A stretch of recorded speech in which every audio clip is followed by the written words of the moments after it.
Ashfield was the kind of town you didn't find by accident. Not the Ashfield in South Carolina, with its neat little streets and retirement brochures. Nah, this one felt like it had slipped through the crack in the map. A place that existed only to swallow curiosity whole. I didn't come looking for it. I came because of a tip.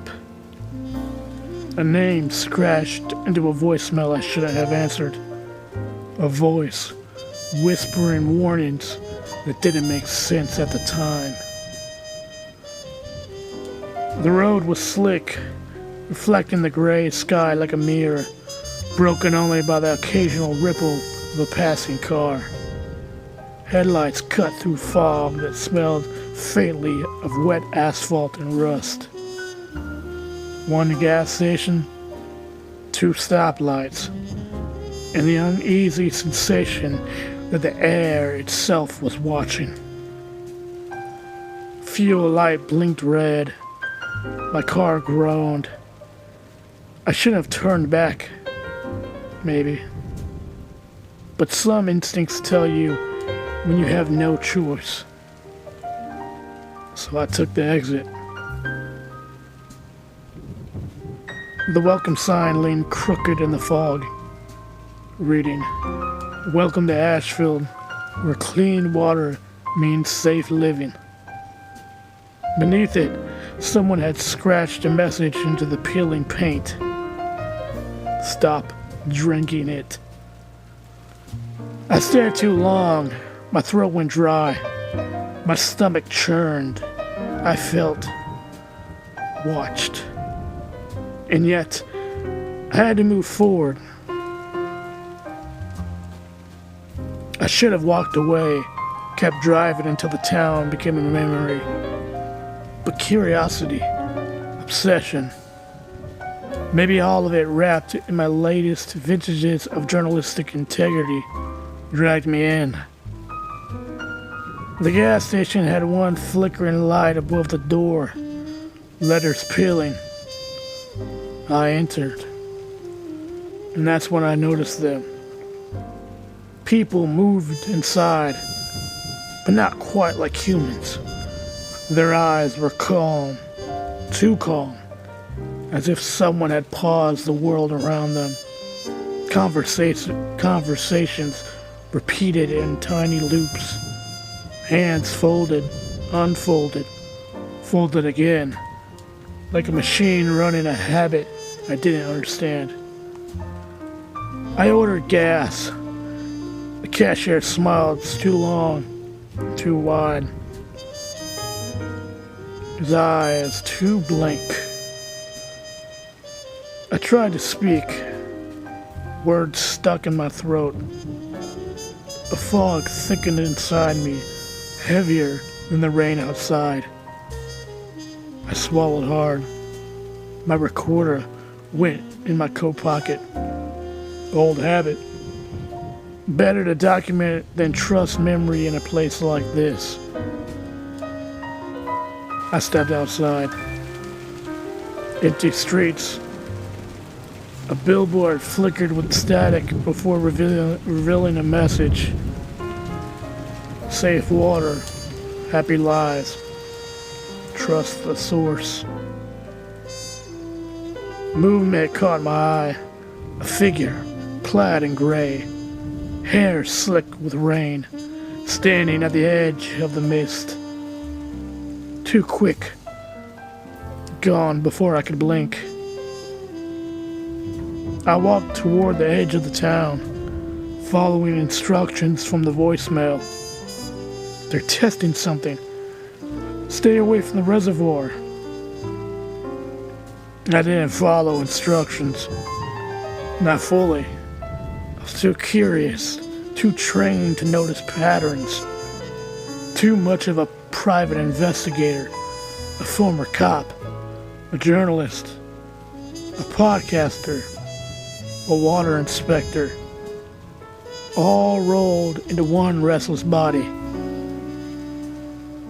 Something here was wrong. The water plant loomed at the reservoir's edge, mausoleum-like. Gates locked, cameras pivoted, scanning. But one hinge creaked, rusted. Easy enough for someone who knew what to look for. Inside, the chemical smell hit first. Disinfectant, sterile. But beneath it, something else. Something sweet, metallic, and wrong. Sheets of paper fluttered against the vent. Blueprints, schematics, stamped with a black triangle and the number 47. I ran my fingers across the ink. Formulas, numbers, additives, cognitive enhancers, maybe. Something to change behavior. It wasn't for purification, not for better water. It was for control.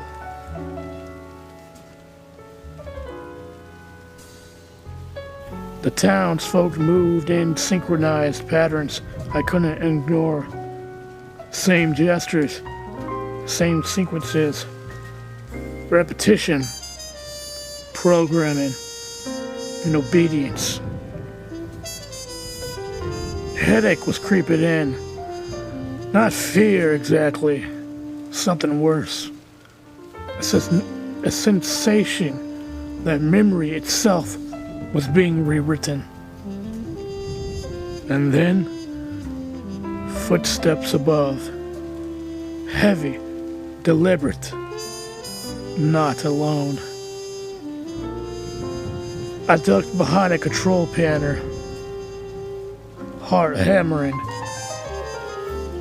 Should I run or stay? My curiosity dragged me forward. A voice whispered sharp and urgent. You shouldn't be here. I froze. She stepped from shadows, rain dripping from her hair, coat soaked, eyes sharp, lips red like danger in human form. She held a folder. The smell hit me like rot, secrecy, and a warning. I've been waiting for someone who notices, someone who can see past the welcome to Ashfield sign. She called herself Clara, said her brother worked for the city, maintenance at the water plant. Then one day, poof, gone. No record, no body. Just a warning. They're testing something.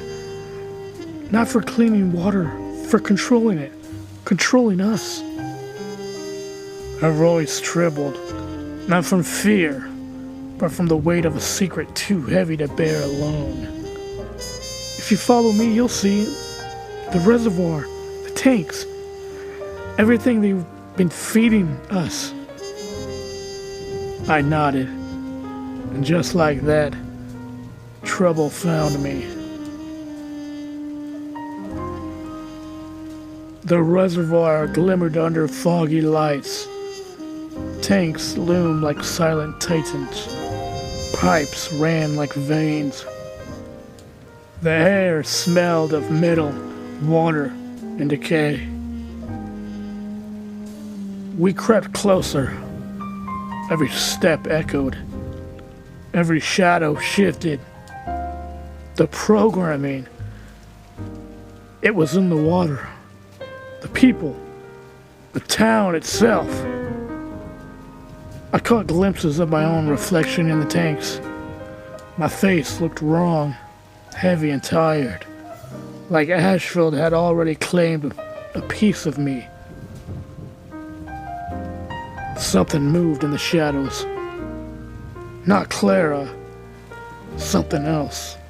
Something patient, watching and waiting. The last thing I heard before darkness swallowed the room.